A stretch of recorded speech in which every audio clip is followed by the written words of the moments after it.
ஜனநாயகன் வாய்ப்பு கிடைக்கும் போது உங்க தயவெல்லாம் எனக்கு எதுக்குங்க அப்படின்ற மாதிரி விஜயை பார்க்க பறந்த புது தேன் சீட்டு. தமிழ்ல இவங்க நடிச்சது 2 படங்கள் தான். அதற்குள்ள பெரிய ஹீரோக்களுடன் சேர்ந்து நடிக்கக்கூடிய வாய்ப்பு அப்படின்றது உங்களுக்கு கிடைச்சிருக்கு.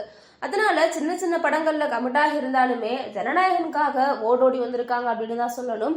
பிரேமனு படம் நடித்த சூப்பர் ஹிட்னால இவங்களுக்கு அடுத்தடுத்த வாய்ப்புகள் அப்படின்றது குவிந்த வண்ணம் இருந்துட்டு இருக்கு. 2024ஆம் ஆண்டு தமிழ்ல ஜிவி பிரகாஷ் நடிப்புல வெளிவந்த ரெபேல் படத்தின் மூலமாக தான் அறிமுகமானாங்க.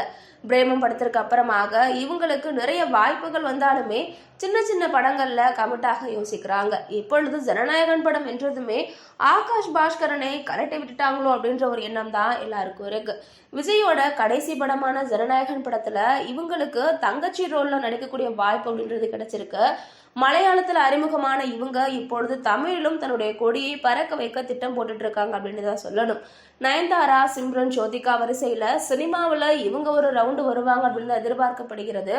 அது மட்டும் இல்லாம ஆகாஷ் பாஸ்கரோட டைரக்ஷன்ல ஒரு படத்துல அதர்வா கூட கமிட்டாகி இருந்தாலுமே இப்போ வாய்ப்பு கிடைச்சிருக்கு அப்படின்ற ஒரே ரீசனுக்காக ஜனநாயகன் படத்துல ஜம்ப் ஆயிருக்காங்க.